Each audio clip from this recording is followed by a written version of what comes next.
Mësimi i Imam Ebu Hanifes, mëshira mbi fitimin.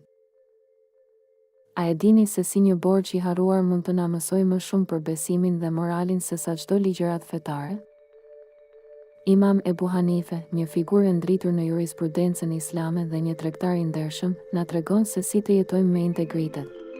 Ai ishte një shembull i shkëlqyer për muslimanët, studentët, biznesmenët dhe besimtarët. Kur një burr harroi borxhin, Imami nuk e ngushtoi. Frika e tij nga gjykimi i Zotit dhe dëshira për të mos e vënë robin e tij në vështirësi, e shtyn të falte borxhin. Ky është një mësim i thellë moral për të gjithë ne. Ndjeshmëria dhe mëshira ndaj të tjerëve janë më të vlefshme se çdo fitim material.